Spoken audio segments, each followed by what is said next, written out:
is now being recorded. Namo Namo Bhagavate Vasudevaya.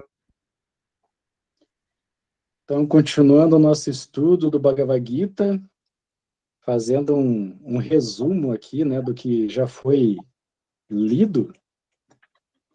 Então, a gente viu o início do Bhagavad Gita, o capítulo 1, onde mostra uma situação sociopolítica ali que levou a Arjuna à confusão de ter que assumir uma responsabilidade de restabelecer os princípios religiosos.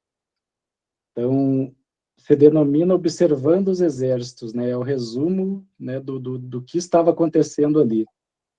Então, né, como a gente conversou, o Bhagavad Gita, ele inicia com 3 diálogos: o diálogo de Dhritarashtra, Sanjaya e Arjuna. E mais tarde se acrescenta-se Krishna, né, Bhishma e Duryodhana. São as pessoas que estão observando, né, o campo de batalha de Kurukshetra, que são os mais citados. Depois a gente vai para o capítulo 2, né, que começa com uma dúvida de Arjuna. E o capítulo 2 ele é o resumo de todo o conteúdo que tem no livro, porque ele já aborda o serviço devocional, que é a parte mais elevada. E aí a gente passou para o capítulo 3, que começa com uma outra dúvida de Arjuna, né? Se a guerra é horrível, por que ele tem que continuar, né, essa atividade? Krishna deixou ele meio confuso, né, com o que foi dito.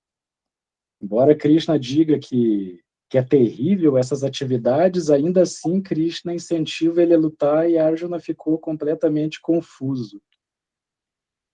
Bom dia, tudo bom? Tarcílio? Bom dia. Bom dia, bem-vindo. Bom dia a todos. Bom dia. Então, nesse capítulo 3, Arjuna fica confuso de receber essas instruções de Krishna, mas ele vê que Krishna não retrocede, né, que ainda assim Krishna incentiva ele a lutar. Então, ele fica meio confuso.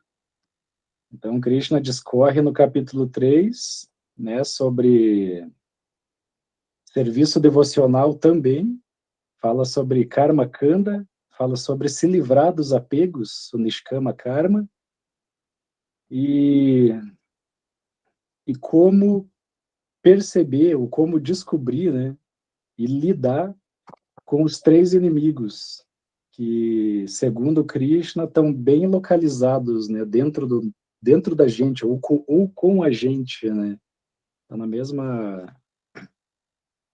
E hoje, então, a gente entra no capítulo 4, que é intitulado Conhecimento Transcendental.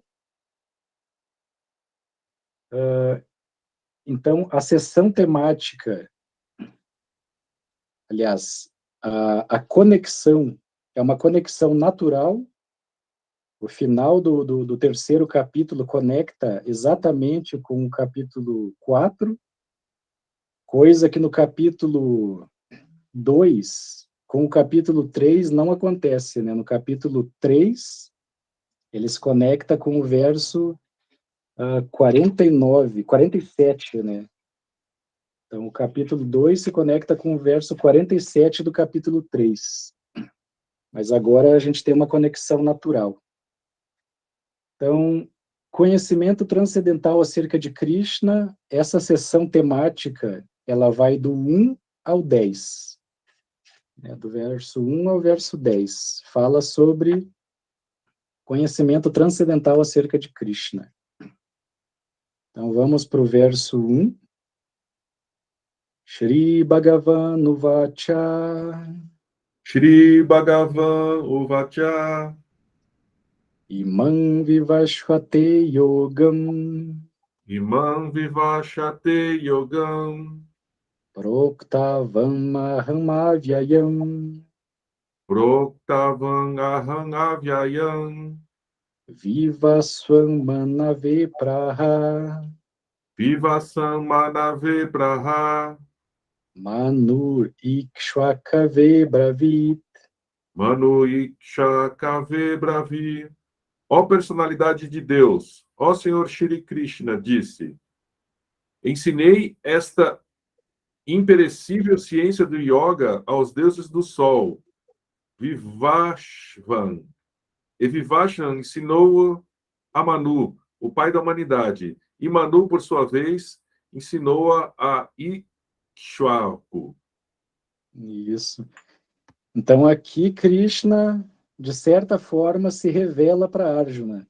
Aqui começa a verdadeira revelação, né? Que até então Krishna falou sobre Vishnu, porque ele sabia que Arjuna tinha, né, uma forma específica, né, que ele considerava Deus, né, que é a forma de Vishnu, uma forma mais reverencial, uma forma mais séria, né, de mais comprometimento. Então aqui Krishna fala por entre linhas, oh, olha, Arjuna, eu sou Deus, né? Então ele fala, né, o bem-aventurado Senhor disse. Então aqui ele mostra a corrente de sucessão discipular, ou seja, né, como esse conhecimento veio parar nesse plano que a gente se encontra.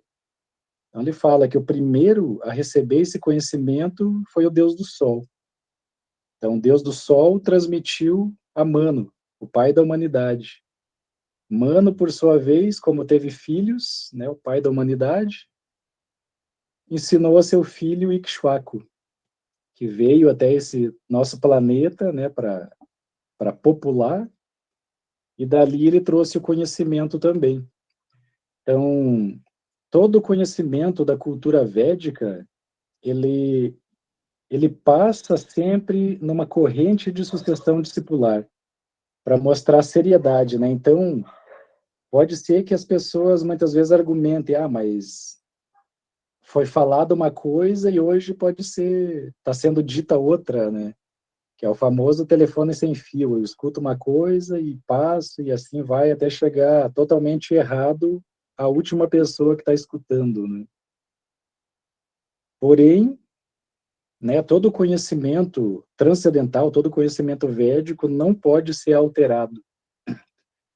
Né? Prabhupada, ele trouxe o Bhagavad Gita como ele é, né? Ele trouxe o Devanagari, a transliteração para o latim e a tradução, justamente porque se mudar uma vírgula ou um ponto, né, no Devanagari, muda-se todo o contexto da frase toda, né?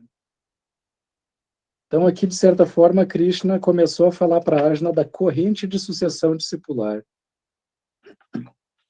E, né, seria bom, né, depois ler o significado, porque aqui fala sobre os cálculos, fala sobre a duração de vida de cada um, e também explica, né, quem são essas personalidades, né? Embora a Vivaswan, ele é aliás, é Vivaswan. Vivaswan, a gente ainda a gente se encontra na administração de Vivaswan. Cada yuga, por exemplo, existe uma personalidade que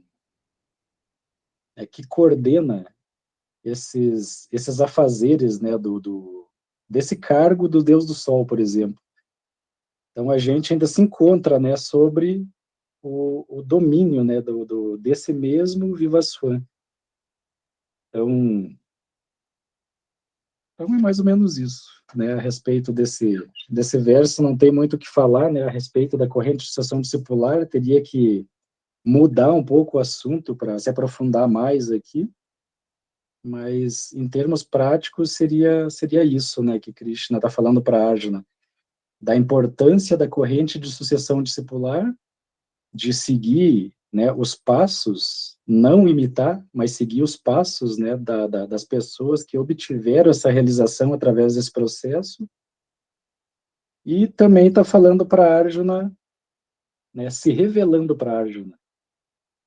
Então, vamos para o verso 2. Esse verso 2 aqui, ele é um do shloka recomendado para se memorizar. Ele é um dos versos importantes, né, porque fala também sobre a corrente de sucessão discipular. Então, evam parampara praptam Evam parampara praptam imam rajashayo vidu imam rajashayo vidu sakaleneha mahata sakaleneha mahata yogo nashta parantapa. yogo nasta parantapa. Esta ciência suprema foi assim recebida através da corrente de sucessão discipular, e os reis santos compreenderam-na desta maneira. Porém, com o passar do tempo, a sucessão foi interrompida e, portanto, a ciência, como ela é, parece ter se perdido. Então, Krishna novamente fala da sucessão discipular e, ao mesmo tempo, ele fala sobre essa interrupção que teve. Mais adiante ele fala que milênio após milênio, né, Yada Yada Hridharmasya Glanirbhavati Bharata, milênio após milênio, ele mesmo vem para restabelecer os princípios da religião. Que a religião jamais pode morrer, ainda mais na cultura védica, né, onde tudo que se faz, onde tudo que a vida das pessoas são dedicadas à autorrealização e a Deus. Então, aqui Krishna está falando, essa sucessão ela foi interrompida, porque os reis santos, né, nesse momento ali já tinham diminuído muito. O último rei santo da história tinha sido Bharata Maharaja, né, o descendente, o avô de Arjuna. Então não existiam mais reis santos. As pessoas viviam na palavra, porém, muitas vezes elas não voltavam atrás da palavra, mesmo sabendo que isso era errado. Né? Como no caso de Draupadi, quando tentaram despir Draupadi na Assembleia de Sábios, Bhishma, Drona e todos os comandantes sabiam que era errado, porque, né, a mulher ela deve ser protegida, mesmo na cultura védica, antigamente eles já tinham todo esse ensinamento. Então, eles sabiam que isso era errado, mas mesmo assim eles deixaram acontecer, porque eles tinham dado a palavra deles que eles protegeriam Hastinapura, né, o trono de Hastinapura, o rei, e seguiriam tudo que o rei falasse, né, para eles fazerem. Então, nesse ponto, Krishna foi muito duro. E aqui ele traz isso novamente, que os reis santos, né, alcançaram a autorrealização através desse processo. Mas, como naquele momento não existiam mais esses reis santos, o único rei santo que estava qualificado era Yudhishthira Maharaj, o irmão de Arjuna. Então, ele era um rei santo e deveria assumir o trono, só que todas essas pessoas que estavam presentes aqui no campo de batalha, muitas delas eram associados de Krishna. Quando Krishna vem para esse planeta, ele traz o mundo espiritual todo junto. E quando ele sai, ele leva todo mundo junto. E dessas pessoas que estavam presentes no campo de batalha, era muito difícil, era impossível, né? A palavra correta era impossível derrotar essas pessoas numa luta.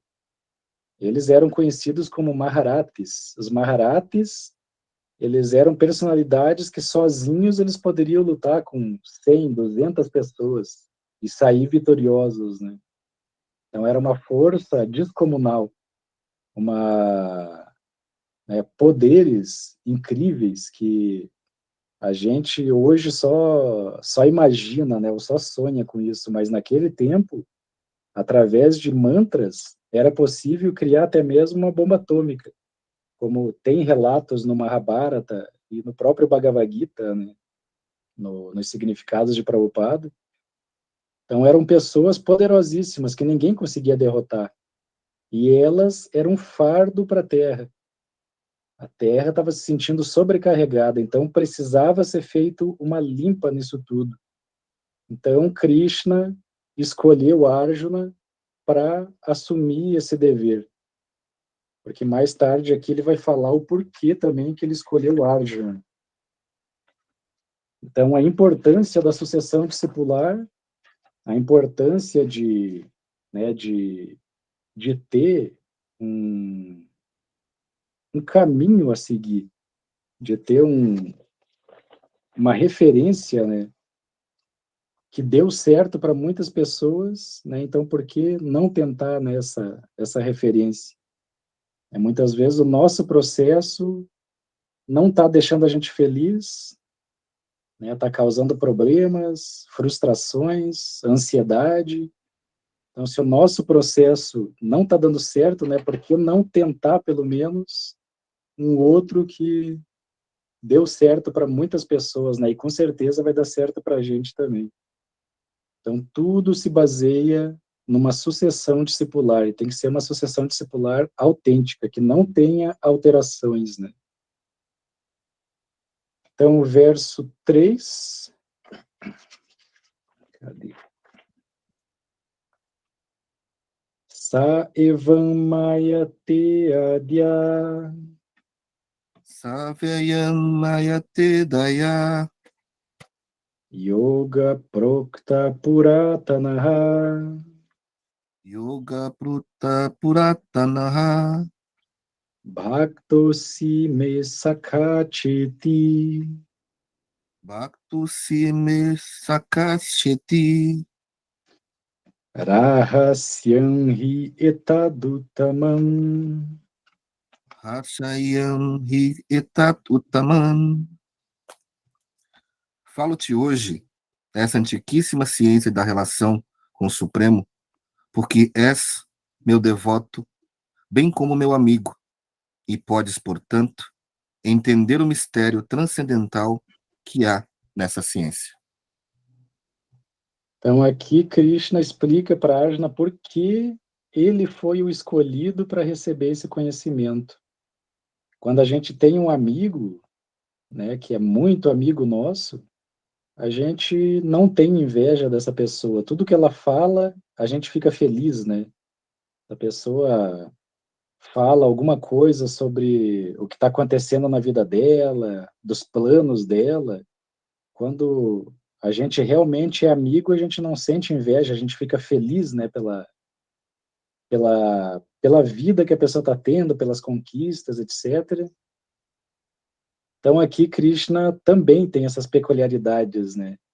Krishna também dá mais atenção para aquela pessoa que age assim com ele. Anteriormente, ele falou que as pessoas que têm inveja, que não seguem o que é dito, essas pessoas não conseguem ter felicidade nem nesse mundo, nem no próximo, porque é impossível ter felicidade sem paz. E elas não conseguem assimilar o conhecimento justamente porque elas têm inveja. Não, eu vou fazer do meu jeito. Então, aqui, aquele verso foi para preparar Arjuna para este daqui. Por isso que Krishna sempre fala, né? Ó, pessoa de braços poderosos, ó, subjugador dos inimigos, ó, descendente de Bharata, para mostrar o poder que Arjuna tinha. Então, lá atrás, Krishna preparou Arjuna, e aqui Krishna está falando para Arjuna o porquê que ele foi o escolhido. Justamente porque Arjuna é amigo de Krishna. E esse amigo não tem inveja. Esse amigo, ele torce pelo que o outro amigo está fazendo e pelo que o outro amigo quer, né? Então, Arjuna, ele tinha essa qualificação. Ele sabia, ele tratava Krishna como, embora os laços, né, consanguíneos dos dois, Arjuna fosse primo de Krishna, mas na cabeça de Arjuna, Krishna estava muito além disso. Então, Krishna era amigo, era como um irmão, né? Pode falar, Otávio. Isso é aquela questão da inveja que você falou, que é um dos obstáculos assim para a espiritualidade, que é a pessoa ter inveja de Deus. Sim, que foi o verso que a gente leu anteriormente, né? A gente leu lá atrás, que Krishna fala que as pessoas que têm inveja, né, que ouvem falar desse processo, só que têm inveja dele, elas não conseguem progredir, né? Então aqui Arjuna ele estava livre dessa inveja. Então como ele estava livre dessa inveja, ele tinha Krishna como um amigo mesmo, e tudo de bom ele queria para Krishna. Então aqui Krishna fala, porque você age dessa maneira comigo, então você é uma pessoa qualificada para entender tudo o que eu estou te falando. Porque no momento que a gente fica ciente do nosso falso ego, do nosso falso orgulho, né, a santidade já foi embora. Porque, né, como foi falado, o conhecimento, ele se protege em si mesmo. Então, ele é muito simples, né? Deus, ele é muito fácil de ser conquistado. Só que o problema é que a gente dificulta, né? A gente tem a nossa própria maneira de achar, de pensar e de agir. Então, isso faz com que Deus se afaste um pouco da gente no sentido de não dar muito ouvido, né, para o que a gente faz. Porque se afastar, ele não se afasta nunca, né? Ele está dentro de nós, né? Ele conhece a gente melhor do que a gente mesmo. Só que o que falta realmente é essa falta de inveja que a gente tem para com ele. Porque o mundo material ele foi criado com esse intuito, né? Ele é como um presídio, né? As pessoas que estão no presídio, elas aprontaram alguma coisa. Então, para nós, a gente está nesse mundo material justamente por causa da inveja. É dito que em algum momento da nossa existência no mundo espiritual, a gente sentiu certa inveja de querer experimentar o que Krishna experimenta, né? Ah, por que que Krishna tem tudo isso? Como será que é ter tudo isso, né? Ou como será que é ter todo esse conhecimento, ter toda essa fama, ter todo esse poder, ter toda essa renúncia? Como será que é, né? Então é dito que nesse momento a alma vem para esse mundo para vivenciar essa experiência. E cada um tem o seu próprio caminho para realizar isso, né? Agora,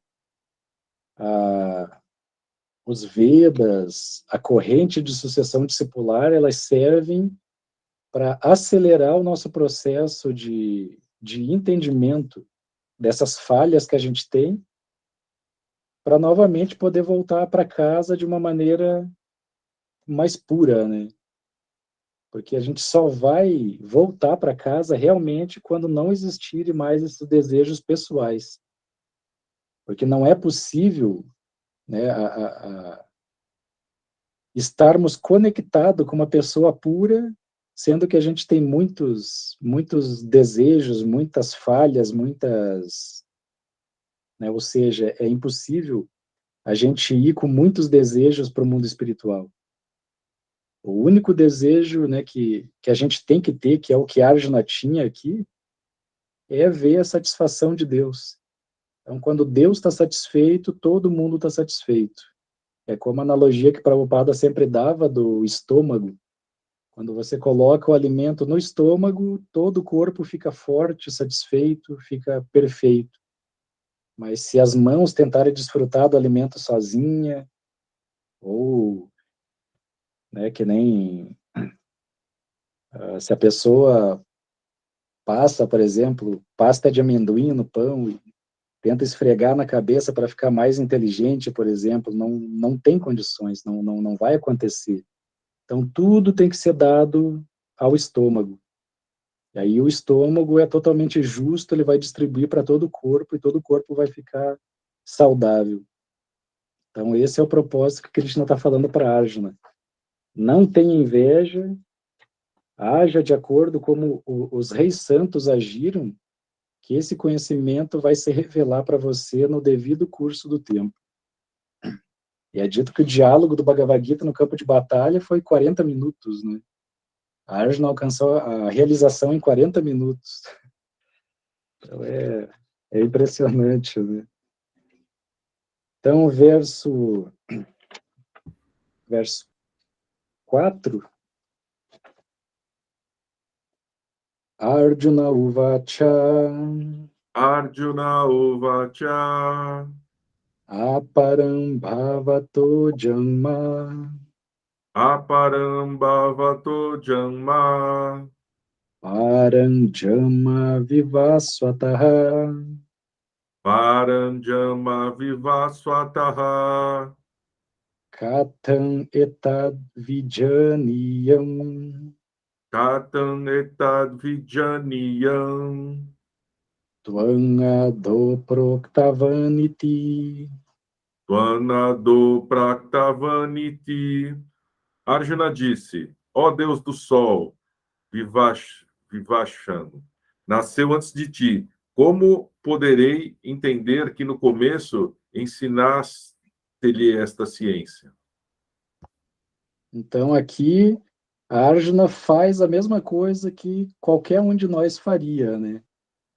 Poxa, eu te conheço desde pequeno, ele está falando para Krishna, né, em outras palavras. Eu te conheço desde pequeno, mas agora tu está me dizendo que tu ensinou essa ciência ao Deus do Sol, que é muito mais velho do que você em nascimento.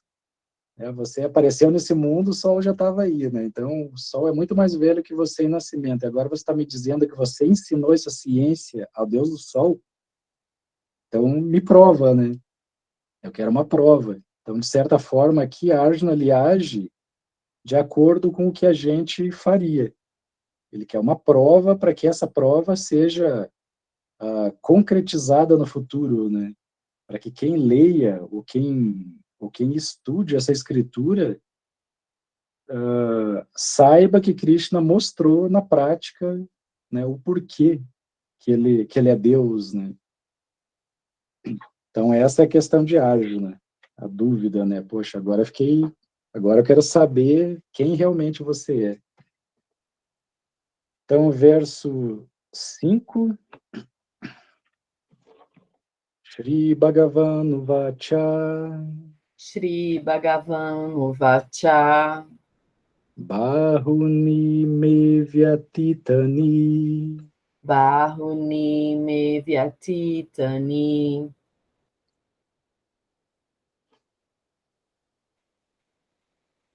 Janmani Tavacharjuna Jamani Tavacharjuna Tanyaham Veda Sarvani Tedaham Vedasarvani Natvam Veta Parantapa Natvevam Vetaparam Tapa.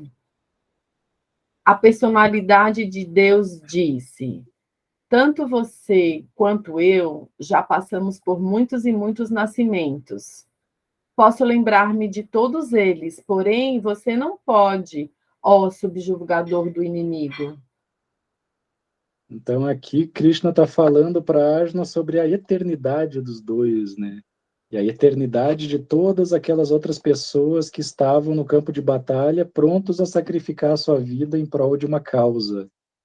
Então que não tinha motivo para Arjuna se lamentar, né? Porque todos são eternos, todos tiveram vários e vários nascimentos.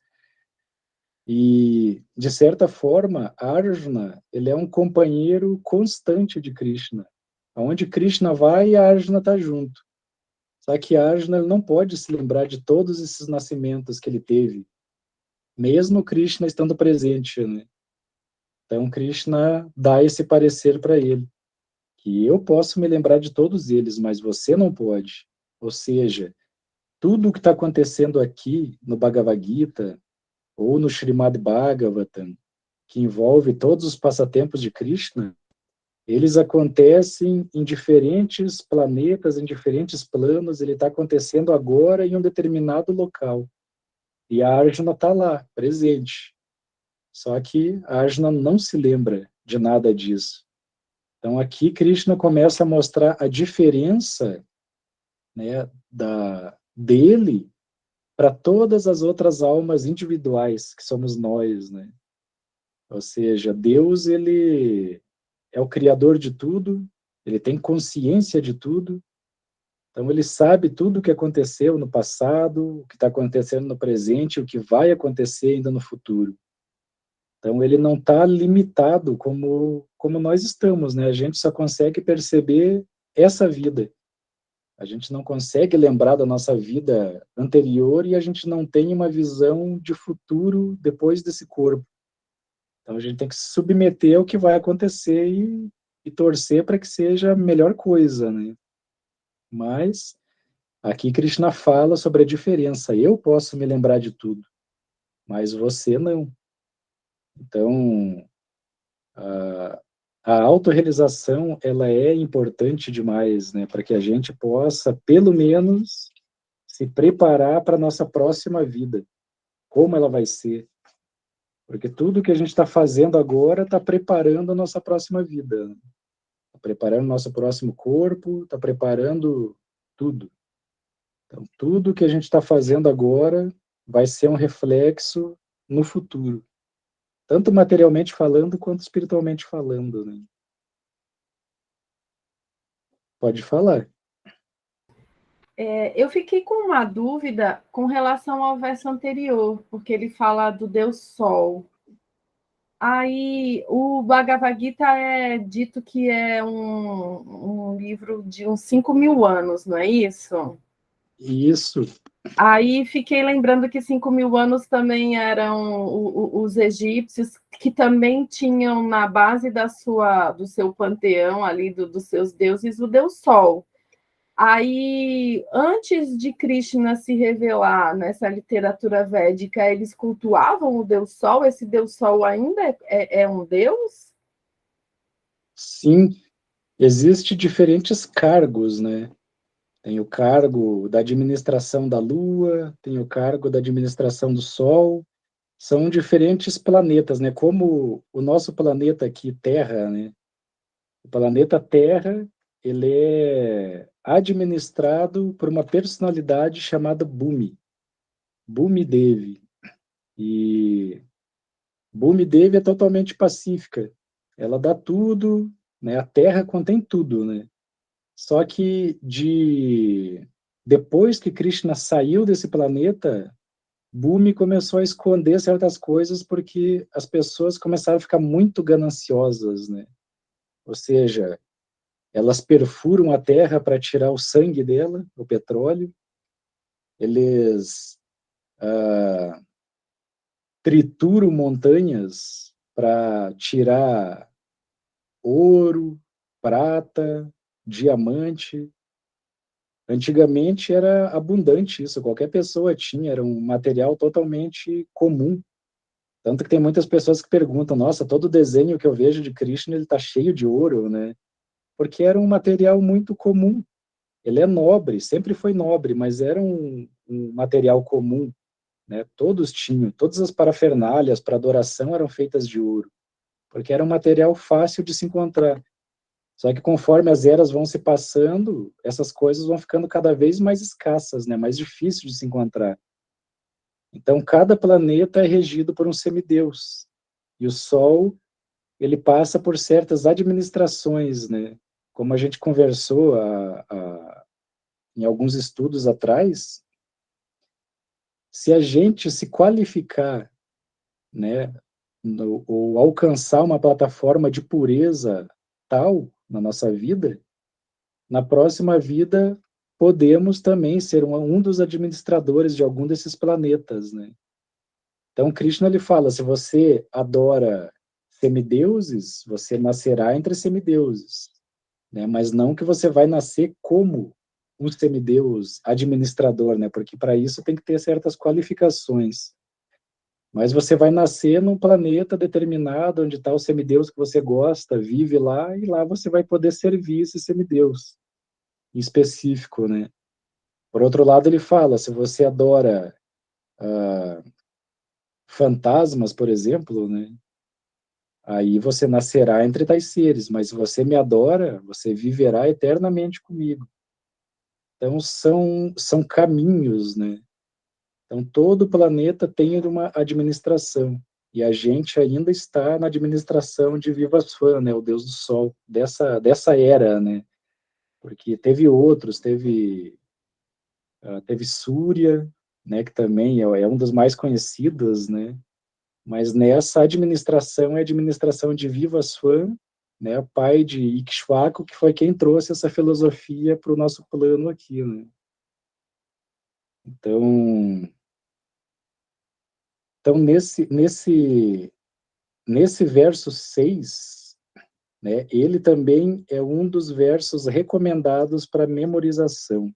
Ele é um dos versos importantes do Bhagavad Gita.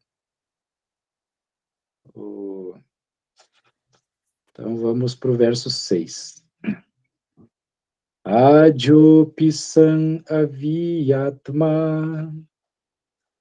Ajopisan avyai yatma bhutanam ishvaropisan Bhutanam Isvarupisham prakritin swam adhishtaya Prakritim Svam Adhishtaya sambhavami atmamayaya.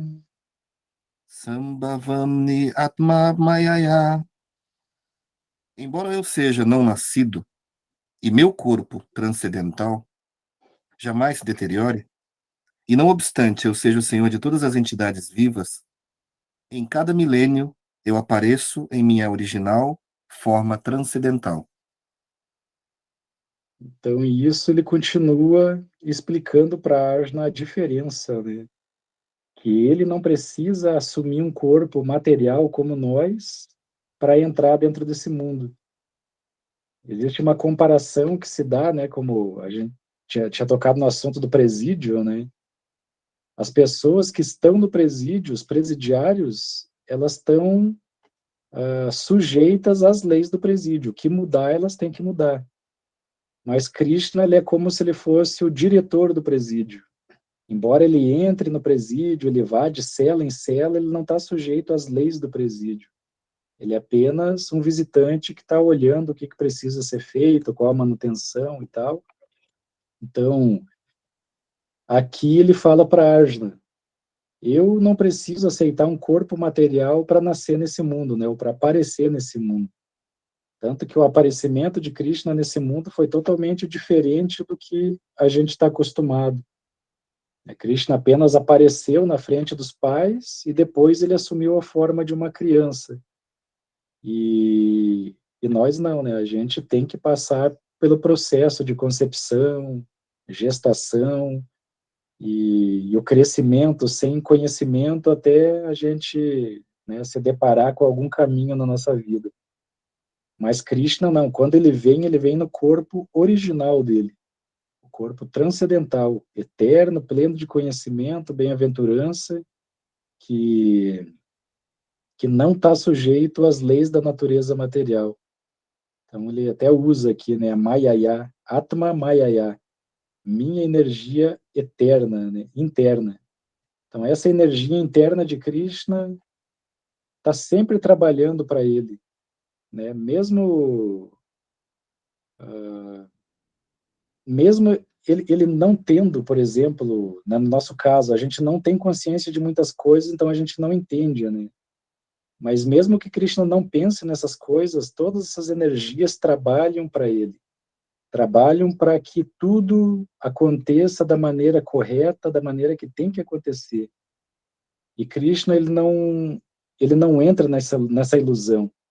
Existem muitos comentadores do Bhagavad Gita que falam que Krishna, né, quando eles tratam Krishna como um ser humano, né, que na maior parte das vezes eles falam que Krishna é algo interno, né, é o seu eu interno. E outras vezes, quando falam que Krishna é uma personalidade, diz que Krishna está sujeito à morte como todos nós, né? Então, são pessoas que não conseguiram entender a essência de quem é Krishna, né, do que é Krishna. Então, para que essa ciência aconteça, Krishna fala para Arjuna, primeiro, você não tem que ter inveja. Segundo, você tem que ter uma entrega, né? Dessa entrega vai vir realmente o amor, vai vir a realização que a pessoa tanto busca. Então, nesse verso 6, né, Krishna fala sobre a diferença dos corpos. Todos os outros corpos estão sujeitos a nascimento, doença, velhice, morte, mas o dele não está sujeito a nada disso, né? Ou seja, o corpo espiritual, corpo original. Então, se alguém tiver alguma pergunta, algum comentário, então vamos para o verso 7. Yada yada hidharmasya Yada yada hidharmasya Galanir bhavati bharata glanirбhavati bharata abhyutanam adharmasya abhyutanam adharmasya tadatmanam srijamiyaham. tadatmanam srijamiyaham. Sempre onde quer que haja um declínio na prática religiosa, ó descendente de Bharata, e uma ascensão predominante da irreligião, nesse momento eu próprio desço. Então, isso é uma chave que Krishna deu para Arjuna, né? Ou seja, botou Arjuna no aqui e no agora, né? Ou seja, Krishna falou para ele aqui que sempre que há um declínio na prática religiosa, né, e um aumento predominante de irreligião, então nesse momento eu mesmo desço. Então isso dá um clique na cabeça de Arjuna, que percebe, poxa, então, né, Deus está aqui na minha frente, porque a gente está passando por tudo isso agora. Então aqui Arjuna começa realmente a ver a seriedade, né, de tudo que ele vai ter que fazer. E eu sempre fico imaginando quão difícil não é, né? Imagina ser colocado numa situação que ele foi colocado de lutar e ter que matar os próprios parentes, né? Então é algo assim que para qualquer pessoa seria um peso gigantesco, né? A gente nem cogita a possibilidade de estar numa situação assim, mas Arjuna se encontrava já nessa situação. Então aqui ele percebe que o negócio realmente é sério, que não vai ter como voltar atrás, que é daqui para frente, e ele vai ter que fazer o que tem que fazer, né? Porque ele percebe que Krishna, estando na frente dele, todas essas coisas já estavam acontecendo, né? A irreligião estava muito forte, não existiam muitos princípios religiosos, as pessoas estavam deixando de seguir seus princípios religiosos e estavam ficando escravas do poder, escravas de posses, de reconhecimento, de domínio, né? Duryodhana era assim, quem não se sujeitasse ao domínio dele era morta, né? Então, acabou-se a misericórdia, acabou-se os princípios religiosos. Então, nesse ponto, Krishna está presente aqui falando para Arjuna, eu estou aqui por conta disso, disso e disso. Então, ouça tudo com atenção, né, para que você possa participar dessa guerra, cumprir o seu dever, mas com uma consciência transcendental. Porque se você não estiver com uma consciência transcendental ao cumprir essa função, meu amigo, você vai para o inferno depois daqui. Porque tudo que você vai fazer aqui são atividades consideradas abomináveis. E se você não tiver conhecimento transcendental, se você não perceber que você é uma alma espiritual e que todos aqui são almas e que você está pronto a executar um trabalho que já foi feito por mim, todos eles aqui já estão mortos, você só vai ser um instrumento para que isso se concretize. Então, se você não tiver essa consciência, tudo que você fizer aqui vai ser totalmente pecaminoso e você é passível de punição pelas leis da natureza. Pode falar, Fernanda.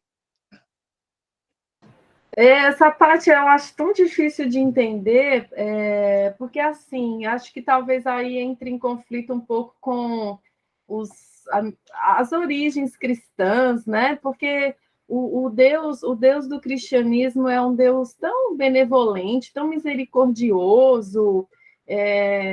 Aí é curioso ver assim um Deus que incentiva, né, a luta, a guerra, que mata, né, que luta contra demônios, contra os inimigos, que mata os inimigos. Eu não entendo muito bem eu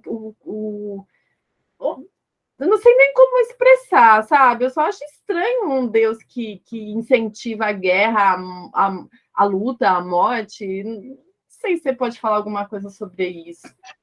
Então, a gente tem muitos condicionamentos nesse mundo. Então, é natural, né? É normal que a gente tenha... a gente esteja dentro da dualidade. Porque tudo nesse mundo é dual, né? Tudo é dualidade. Existe o bom, existe o ruim, existe, né, o belo e existe o feio, tudo existe dualidade. Só que para Deus não existe essa dualidade. Para Deus, ele não está vendo o corpo, ele não está vendo o homem e a mulher, o bom e o ruim, ele está vendo a alma espiritual que é a mesma em qualquer circunstância. É como a gente olhar, se a gente tiver duas lâmpadas, né, no nosso teto, e a gente olhar para elas, a gente vai entender, a gente vê apenas a luz, né? As duas têm a mesma potência, as duas foram feitas pelo mesmo fabricante, têm a mesma intensidade, a mesma duração, o mesmo brilho. Então, para Deus é assim, ele vê o brilho, ele vê a alma espiritual, e a alma espiritual, ela é transcendental, ela não é boa e não é ruim, ela apenas é, né? Então, na Bíblia, se a gente parar para analisar também, a gente vai ver um Deus lá que é praticamente um carrasco, porque, imagina, ele, para proteger Moisés e um grupo de pessoas, ele matou todo um restante de pessoas, né? Tem muitas histórias né, de mortes, de guerras na Bíblia também, né? Mas por quê? Porque eram personalidades que não poderiam estar com a gente aqui nesse planeta. Porque nós hoje seríamos totalmente escravizados, por exemplo, se os egípcios de antigamente estivessem aqui. Porque a ciência, a cultura e o conhecimento que eles tinham já naquela época eram tão avançados que hoje os cientistas, hoje as pessoas, elas não sabem como foram feitas certas coisas ainda, né? Então imagina uma cultura que tem um conhecimento tão avançado assim com a gente, né? Que tem um conhecimento limitado de algumas coisas que a gente experienciou ou ouviu falar. Então é algo assim muito profundo. Então existe uma certa proteção, porque ninguém está sendo morto, né, no final das contas. É que nem aqui no Bhagavad Gita. A Arjuna estava na plataforma iludida, na plataforma material. A Arjuna estava em Maya, né? Estava iludido. Então Krishna começou a falar para ele, Arjuna, mas você não vai matar ninguém. Como que pode uma pessoa que tem conhecimento matar alguém ou fazer com que outro mate, né? Não é possível, porque somente o corpo fica para trás. E o corpo pertence a esse mundo, o corpo é material. Mas a alma espiritual é eterna. A alma espiritual, ela é sempre existente. Essa é a sua verdadeira natureza e essa é a natureza de todos os soldados que estão aqui presentes. Então, Krishna, internamente, ele fazia uma festa interna, né? Ele pensava com ele, nossa, vamos mandar Bhishma para Vaikunta, planeta espiritual, vamos mandar Drona e o Yudhishthira, vamos mandar todo mundo para o mundo espiritual. Só que Arjuna, ele tinha uma visão limitada, uma visão material, né? Ele pensava, não, Krishna, mas isso é violência, isso é desnecessário, né? E falava, não é bom a gente ter esse tipo de desejo. Ele colocava Krishna no meio dos desejos dele, né? Mas a visão de Krishna é totalmente diferente. E quando a gente chega a esse ponto de não dualidade, a gente também vai começar a ver que não existe corpos materiais. Tudo é igual, de uma certa forma, né? Todos os homens são iguais, todas as mulheres são iguais, no sentido físico, corpo material, né, a química, os componentes, né, nós somos todos iguais de certa forma. O que diferencia é justamente as nossas aptidões, né, os nossos desejos, as nossas peculiaridades. É isso que torna a gente totalmente individual. É o tipo de pensamento que tu tem quando não é influenciado por ninguém, né? Não é influenciado por mídia, não é influenciado por outra pessoa. Então, é o tipo de pensamento que tu tem é o que te torna único, né? É isso que te diferencia de todos os outros. Mas, em essência, somos todos iguais, tanto material quanto espiritualmente. Por isso que diz que todos nós somos conectados, né? Todos temos uma conexão, porque não existe eu e o outro, né? Existe uma conexão.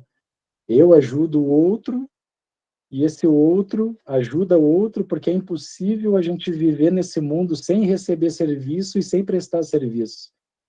Isso é uma lei que não pode ser burlada, né? Então, a gente sempre tem que estar servindo alguém, ou alguma coisa, ou algum animalzinho, sempre tem que estar servindo, e a gente também, de certa forma, sempre está sendo servido. Então, quando a gente sai, vai num restaurante, ou vai em algum lugar, a gente está recebendo o serviço do garçom, né, de alguém.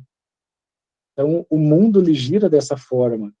E é isso que Krishna está passando para Arjuna. Existe uma particularidade em cada um. Você nasceu com essa particularidade. Você gosta de lutar, então você não tem inveja de mim, você é meu amigo, então você é a pessoa qualificada para entender esse conhecimento. Então, assim mesmo, nós. No momento que a gente praticar profundamente, né, e realmente se entregar e confiar, a gente vai começar a sentir as mesmas coisas que a Arjuna estava sentindo. A gente vai sentir essa confiança que quando a gente anda pela rua, as pessoas que olham vê que tu tem algo diferente. Quando tu senta na tua mesa em casa para, né, para almoçar ou jantar com a tua família sente que tu tem algo diferente, que tu não é muito normal, né, muito comum, porque ela sente esse prazer que tu está sentindo internamente, todo mundo que está ao teu redor vai sentir. Quando você sente felicidade genuína interna, todas as pessoas que estão ao seu redor também vão sentir. E as pessoas vão gostar de estar perto de você justamente porque você tem algo que elas não entendem. E é algo que todo mundo busca, né? Algo que todo mundo quer. Que é paz, prazer, felicidade. São todas as coisas que estão acessíveis para todo mundo, né? Então é isso que Krishna está dando para Arjuna, essa visão, né? Arjuna, você não vai matar ninguém.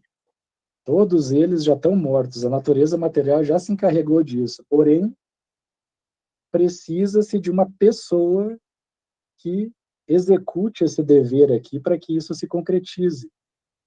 Porque, né, se Krishna quisesse realmente, ele, né, com estalar de dedo, ele poderia acabar com tudo ali.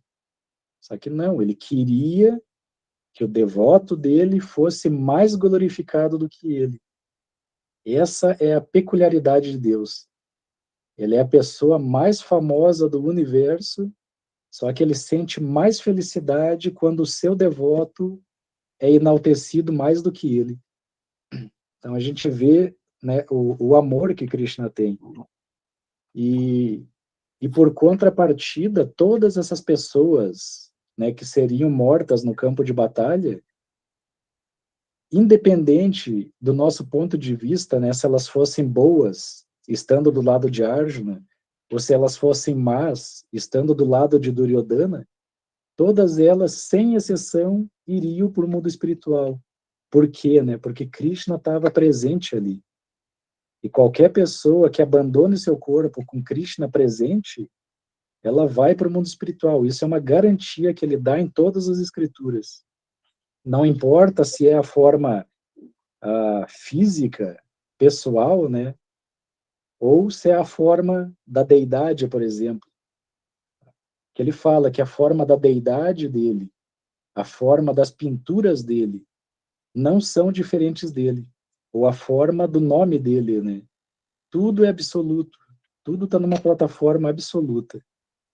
Então, a melhor coisa realmente é praticar, é ter uma vida espiritual saudável para adquirir esse tipo de consciência e abandonar o corpo da melhor maneira possível. Porque, né, nesse momento final vai ser somente nós e ele. Então, se alguém tiver algum comentário, pode falar, Otávio. É o Jales, na verdade, que quer falar. Eu estou Pode aqui ir. pensando, Vagavan, com tudo que a gente viu até agora, e nesses últimos versos, e também baseado no que você comentou agora por último, o que me parece e faz sentido é que no final das contas existe um grande plano, da qual a gente sabe talvez uma pequena parte, há tarefas a serem concluídas, há uma hierarquia estabelecida a nível de planetas, como você comentou, né? Eles que vão zelar por cada questão, pelos ensinamentos, ou por algum tipo de tradição, assim dizendo, e que uma vez que é como se fosse um projeto, se aquele projeto não está dando certo, Krishna desce aqui e limpa tudo, e começa de novo. Então chegou num ponto crítico, são eleitas pessoas para poder tratar daquele assunto, nesse caso Arjuna ia conduzir o que ele estava orientando para ele aí, pelo que eu estou entendendo, né? Mas que independente do que vai acontecer fisicamente, que esse plano precisa ser levado como é que fala? Levado à risca, para que tudo que aconteça esteja de acordo com o divino. Então não importa o que vai acontecer, já está determinado que há uma direção, há um caminho, esse caminho foi orientado, está sendo orientado, e cabe a nós seguir esse processo. O meu entendimento tá coerente? Tá, totalmente. Alguns, né, vão conseguir descobrir o seu caminho antes do que os outros, né, mas em última instância, toda religião leva a Deus. Todo caminho leva a Deus, né? Tudo na vida leva a Deus. Por isso que nesse capítulo 4 aqui, né, Krishna, ele fala, né, sobre a forma universal, porque não adianta a gente tentar entender, né? Tem coisas que é impossível para a gente entender, né, com o intelecto que a gente tem hoje. Então, não se trata de inteligência material, não se trata de posição, não se trata de nada material. Se trata justamente de amar a Deus. Mas é uma coisa, assim, bem delicada, que como que a gente vai amar a Deus se a gente não conhece Deus, né? Que nenhuma das coisas, né, para mim, eu digo isso, o que serviu para mim, né? Eu eu era para ter sido padre, né? Minha mãe queria que eu fosse padre, eu estudava a Bíblia, eu fiz crisma, fiz catequese, eu fiz tudo, né? Porque eu queria isso. Só que a imagem que era passada de Deus na Bíblia para mim era de alguém muito duro, que eu ficava pensando, nossa, se eu cometo certos erros na minha vida, né? E a minha mãe, o meu padrasto na época, né? Eles apenas, minha mãe me dava uma chinelada, né, mas meu padrasto, ele me dava instruções, né, do que seria o correto a fazer. Mas ele não me castigava assim eternamente, né? Então, quando eu via isso na Bíblia, eu ficava, nossa, mas não dá para queimar a risca, né? Que Deus vai me jogar no inferno eterno e lá eu vou ficar rangendo os dentes eternamente. Então, isso para mim, né, não era Deus. Eu pensava, não pode ser Deus, porque se uma pessoa comum, como minha mãe, né, ou meu pai, eles perdoam o meu erro, eles me instruem, mas eles perdoam, né, o meu erro, por que que Deus, sendo uma pessoa absoluta, o ser vivo supremo, aquele que não tem defeitos, como que ele está condicionado a ver o bem e o mal de alguém, né? Então, isso me fez buscar outros caminhos. Mas lendo, depois de ler o Bhagavad Gita, eu colocava a Bíblia e o Bhagavad Gita do lado e ficava analisando, né, o que Krishna falava e o que Deus falava na Bíblia. Eu comecei a ver que não há diferença.